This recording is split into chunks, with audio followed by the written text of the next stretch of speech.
Good morning, good afternoon, and good evening for another very special edition of WOWSA Live. Today, we're going to bring in the three principals, one chairperson, and the two co-founders of the Vermont Open Water Swimming Hall of Fame. Welcome in order, Charlotte, Phil, and Ned. Good morning. Hi. Hi, and Charlotte, before we begin, we need to congratulate you on a recent 51.5 crossing of Lake George, correct? Correct. Thank you so much. Yeah, I'm super excited. It was a fantastic ride down that lake. Yeah, and you set three records. That's which is right. Actually pretty unusual. Yes. Yeah, the fastest crossing, the fastest female, and the oldest swimmer. Wow. Fastest and oldest. That Yes. rarely occurs. That's cool. That's right, yeah. And how long did it take you? It took me 17 hours and 58 minutes. Just short of 18 hours. And Yeah. you hit at least one storm, correct? Yeah, one snarly little storm came through and gave us a bit of a jostle. And but fortunately, before that, we had some calm waters, and then was lucky enough to have a nice little tailwind for the last sort of hour and a half, 2 hours to the finish. Yeah. So it was worth the discomfort of the storm. Yes. And for all the listeners who don't understand Kiwi English, she used the word little, jostle, small. When you translate into American English, it's the exact opposite. So when she has a little bit of a problem, it was big. If she had a little bit of a jostle, they were huge waves. So I just wanted to make sure people understood the proper translation. Yeah. Yeah. So anyway, we're off and we're going to talk today about the Vermont Open Water Swimming Hall of Fame, which Ned and Phil, you co-founded. How did that come about? Ned broke my arm. Did he sit on it, or did he ask you to play water polo? Yeah, I had been I've been seeing some substantial achievements by open water swimmers in this area, and I'd started naming Swimmer of the Year just to give them some acknowledgement. But Ned came up with the next thought, which is to create a Hall of Fame of Vermonters and those with substantial Vermont connections. And the first year we inducted 5 swimmers and 5 support crew. And then Charlotte took it from there. Yeah. Now, Vermont, when I think of open water swimming, I think of the English Channel, places like Aquatic Park in San Francisco, Bondi Beach in Australia, the Cook Strait, Molokai. And now you're talking about an area with, I don't know, lots of trees, some beautiful lakes. And then can you sort of explain, especially since you're from this area, where Vermont is in relationship to New York, Boston, Montreal, et cetera? Well, it's probably between Montreal, Boston, and New York. And with that, I'll kick it over to Phil, who has his own twist on what Vermont's really like. Okay. Vermont is the only New England state that's landlocked. We're on the Canadian border. It's a working landscape of farms and fields. Our forests are working forests. Our streams often have had dams in the course of their history. Our mountains are used for skiing. It's been an outdoor recreational area for at least a century, with fishing and hunting and skiing. But recently, its lakes have attracted some major swimming, and starting with La Traversée International on Loch Nemph-Magog, a professional swim that started in 1979, I believe, and continued crossing the border from Newport, Vermont to Magog, Quebec. I think it continued to 2002 or 2004. And that got me excited about the possibility of open water swimming in this area. I come from the Northeast Kingdom of Vermont, which is the most agricultural, rural part of Vermont. And our lakes, many of them are pristine. They sit on the watershed, so they don't have rivers flowing into them. In Vermont, we've got some incredible river-fed lakes, Lake Champlain and Lake Memphremagog. In this area, there's very little boat traffic, and there's a community of support for open water swimming. And as a result, we've attracted swimmers from 40 different states, five different Canadian provinces, over 15 nations from Australia to South Africa, and Mumbai, India. So it's swimmers seem to have collected around the thought that this is a great place to swim, even though it's not one of your typical well-known hotbeds of open water swimming. Yeah. I'm not going to let Phil answer this question. I'm going to ask Ned to answer this question. Although they're pristine lakes, although there was a professional marathon swim from the south of the lake to the north of the lake, I'm talking about Lake Memphremagog, there had to be somebody, one individual who looked at this potential and really developed it. And I know Phil is a humble man, but Ned, can you tell us a little bit about Phil and how, I mean, I think he just got the community, got the local community interested, and it just expanded regionally, nationally, and internationally. Is that a correct assessment? That's correct. There had been a little bit of activity in Lake Champlain. Charlotte and I met years ago for a 8-mile across the lake swim. Phil was up in Newport, which may be the most pristine part of Vermont, but it's also the only place where there's no 3-story buildings. And had got involved with a local charity. They had a sports center, a little small swimming pool, and they had this big lake in front of them. And Phil just systematically started putting on events, whether they were running events or swimming events. They became more and more popular.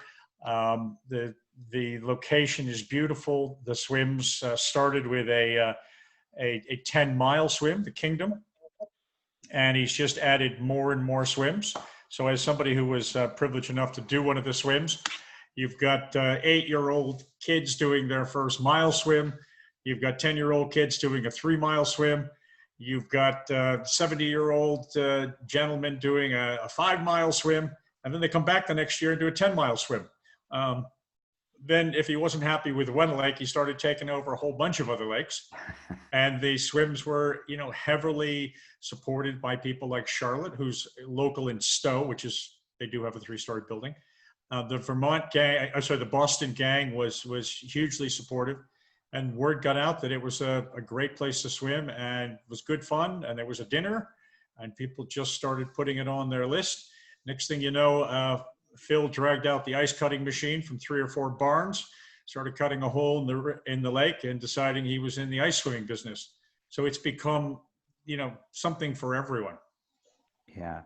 And now getting back to Phil's recognition of the most, that inaugural class of 10 people, 5 swimmers and 5 support individuals. What was necessary to set up something like the Vermont Open Water Swimming Hall of Fame? I mean, it sounds great. It serves its purpose extraordinarily well, but how do you make something out of air? Okay, so the first thing you need to do is you need to understand, you know, what the scope and the coverage is. And we decided it wasn't going to be marathon. So we have marathon, adventure swimming, contributors crew, contributors coaches, administrators, ice swimming. Then the scope was also people living in Vermont, people from Vermont, or visitors who came to Vermont and did great things. So that was the scope of it. Then the question was, you know, how do you do a first class? And the problem with the Hall of Fame is if you don't do the first class right, you collect a lot of bricks and it crashes and burns. So one of the things that Phil and I did is we said, well, we're certainly not going to be in the first class. So they won't be throwing any bricks at us. And then it was sitting down and coming up with a very long list of potential people. and narrowing it down, narrowing it down, narrowing it down. We made a couple of other decisions, which was that in the future, the honorees, the inductees would be the voters, so there wouldn't be a special small committee. We also decided that we'd find somebody to run it. We knew Charlotte would volunteer, but we didn't want the thing itself to require a lot of money or a lot of time and effort. And then we came up with a first class. I'll have Phil tell you about that in a minute. And probably the best experience is we divided up the names, and Phil and I each called those first 10 people. And I'm sure Phil will tell you as well, you know, what a great experience. I had the privilege of calling Charlotte and saying, look, we've created this thing, Charlotte. We're putting you in several different categories. And you know, you just came out with, you know, such a warm, humbling feeling by calling up people. And maybe Phil, you can talk about that first class. I'm happy to. We selected 5 swimmers and 5 contributors, and some of the swimmers were contributors, like Charlotte. Not to talk too much about her, but she started out swimming in as a 3-mile wetsuiter, and she won a trip to Cork, Ireland, and came back and swam 10 miles without the wetsuit. And then swam the length of Lake Memphremagog, and then has done some incredible swims since then. Catalina around Manhattan, and recently Lake George, 32-mile swim, and in record time. And so she was an obvious, and she's been a great contributor. She has helped with Kingdom Swim from the get-go with the youth sanctioning and helping promote it, and so she was a logical choice. Then we had Bethany Bosch, also a homegrown. First year, she was the slowest back to the barn, and we were doing the award ceremony, and everybody stood up and cheered her.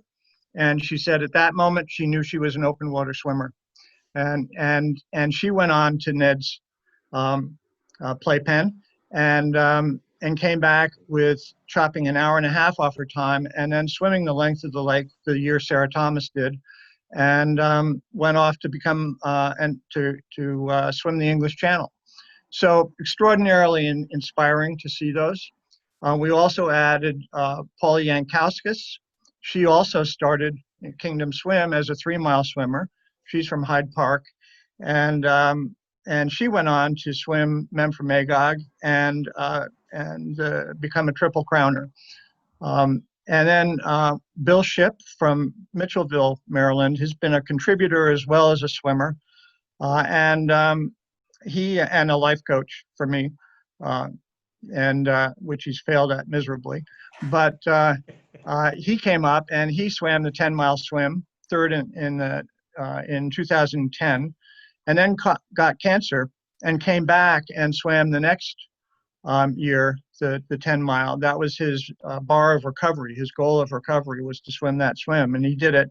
He attempted the length of the lake in 2011, and our inaugural year, and then he came back and swam it, completed it in 2012, and he also became a triple crowner. And then we had this little-known swimmer come to join us in 2013, Sarah Thomas, who double-crossed. She was the first person to double-cross the lake, and of course she was an accomplished swimmer when she arrived, and she's gone on to swim Lake Champlain 104 miles. I think that's the longest freshwater swim ever, non-current assisted, and of course her quadruple crossing of the English Channel this past year. So it's an extraordinary group of people, and I think they highlight the fact that it's not just a great place to swim off a boat, Vermont. There's some really accomplished marathon swimming going on here, and it doesn't start necessarily as a marathon swim. It starts with a 1-mile swim. And then we had 5 contributors, and I'll briefly go through them. We had 3 kayakers, Gary Golden, Don Houghton, and Cynthia Needham. And one of the things about swimming that I learned and Ned taught me at the very outset is they need support. They need kayakers, they need boats, they need that kind of support. And so these 3 kayakers have been just about every swim since 2012, maybe. And Gary and Don have and Cynthia have kayaked the length of the lake, which means starting at night and swimming the length of the lake, or and supporting the length of the lake. And then my neighbors have a boat, and Chris and Gail Steele. They're from Connecticut, but they made the mistake of buying a house next door to me.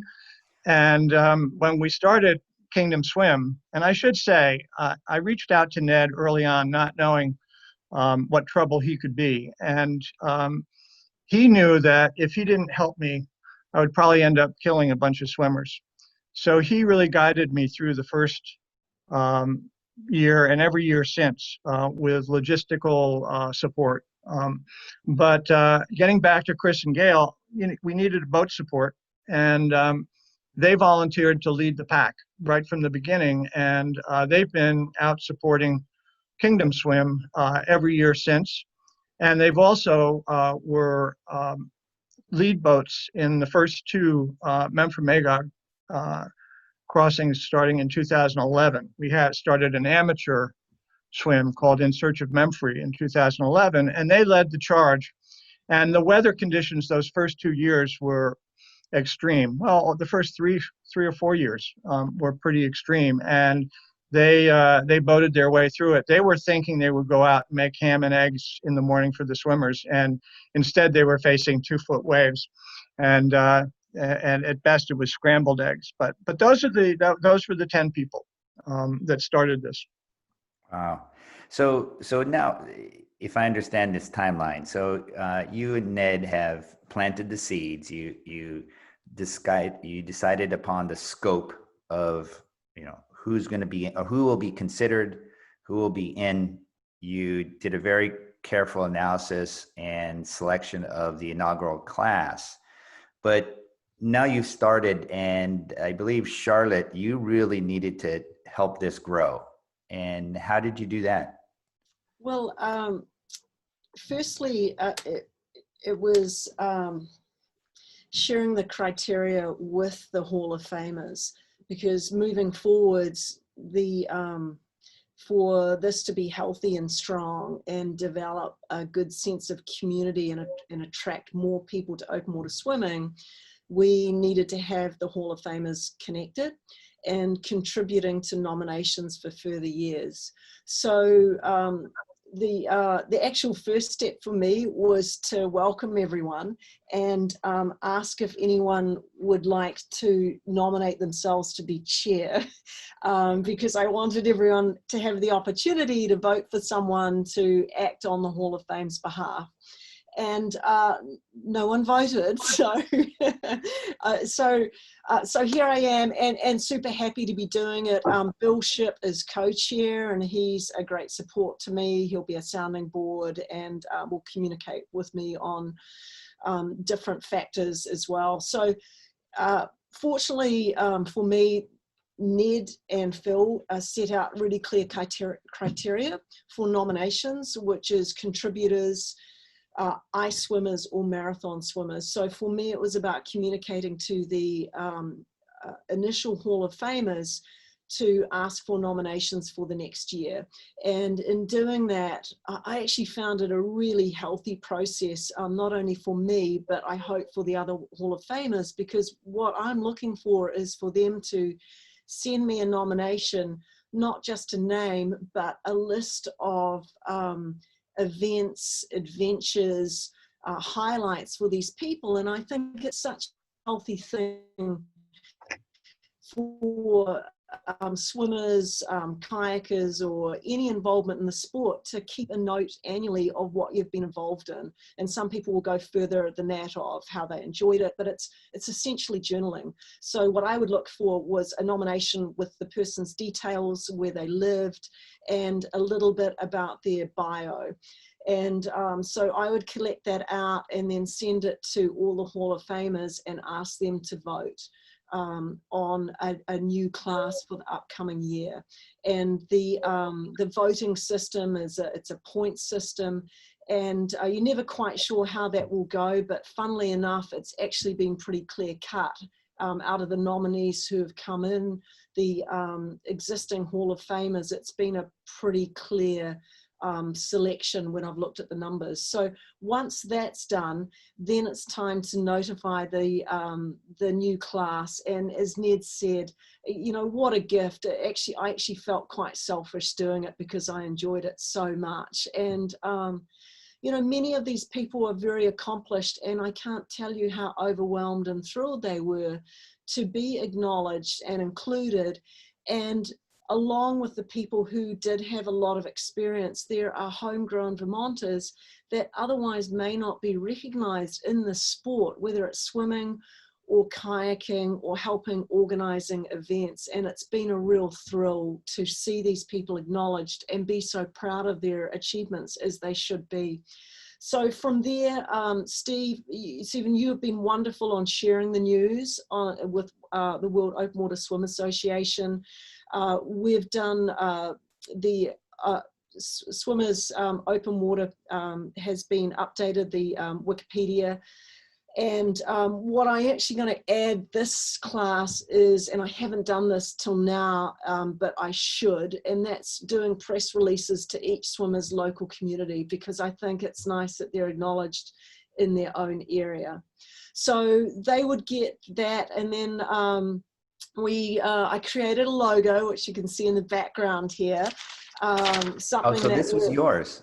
This was your creation. Yeah, and so from that, as you know, Ned said, it's not a huge budget organization, but little swim caps, little bumper sticker to be proud of, and a little keychain, just like little momentums that, you know, that they egg you on to stretch a little bit further. And it's not always about your own achievements, it's about identifying someone who could actually come along those channels themselves and helping others grow and stretch. And one thing that Phil's done a terrific job of is really pathing the way for young and inexperienced swimmers to grow here in Vermont.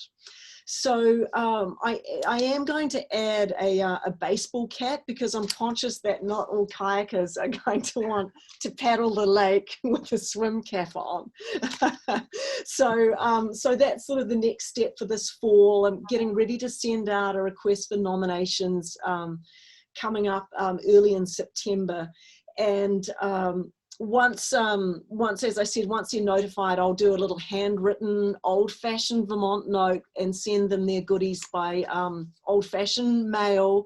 And I think it's just a refreshing reflection of what Vermont is.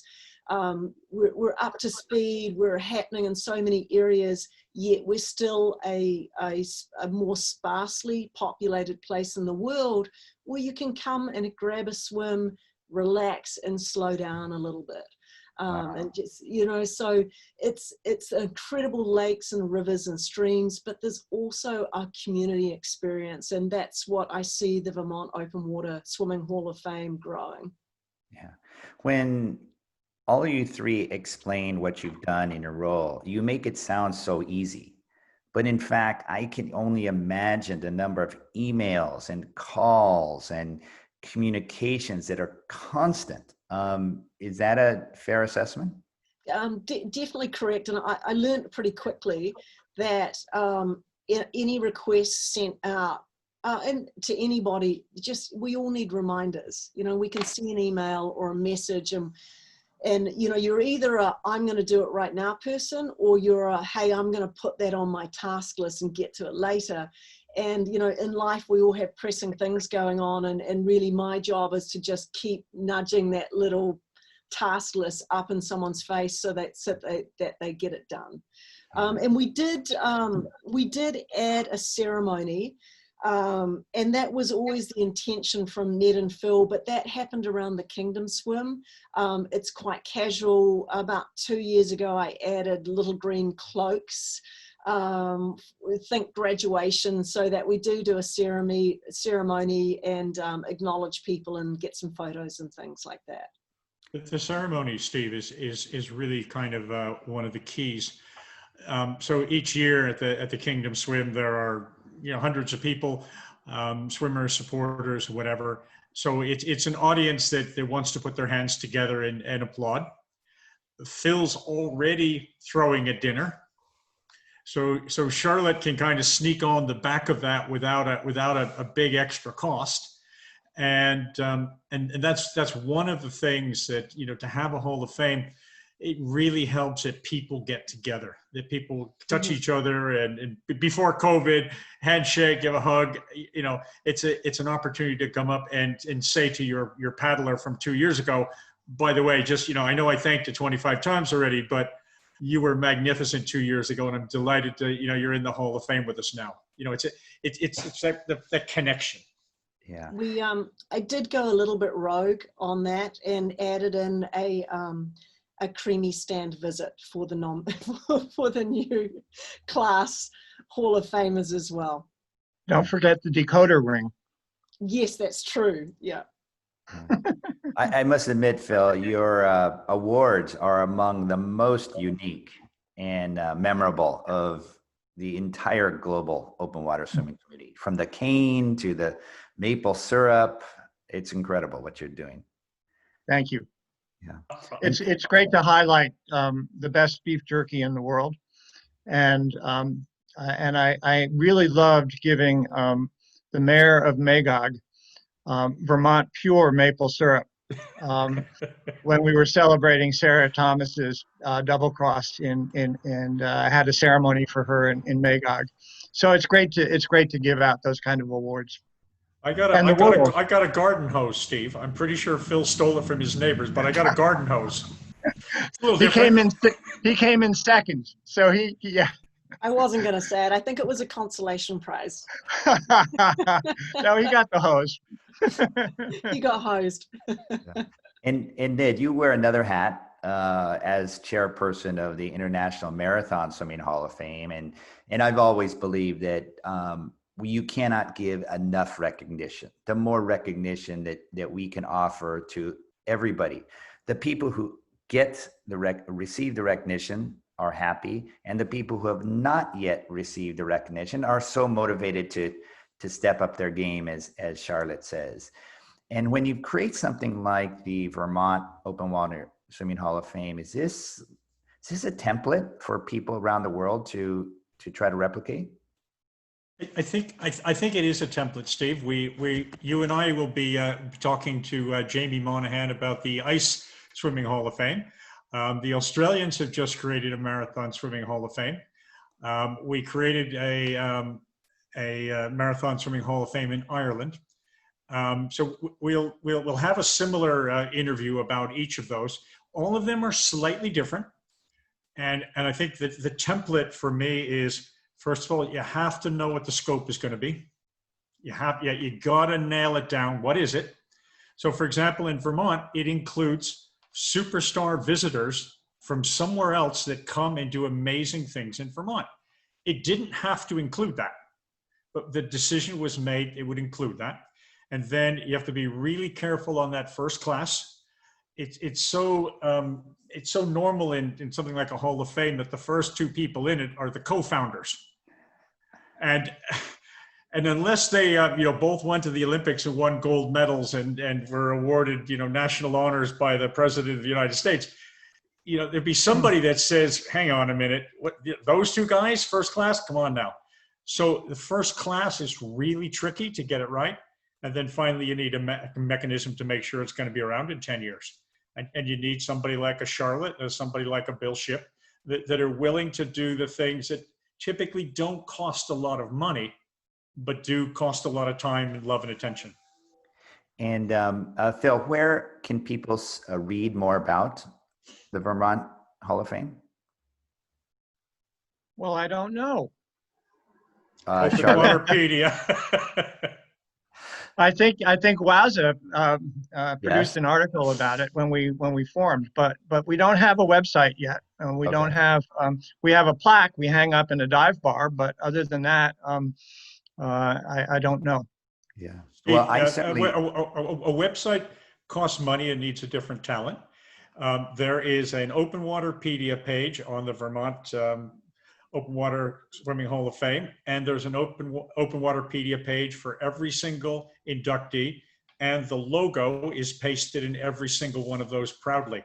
So when Phil and I got this going and threw it over to Charlotte, we said, here's a low cost model you can continue with. And if you ever find a lot of money, by all means, make a website and get some billboards printed up. But in the meantime, you've got something that works.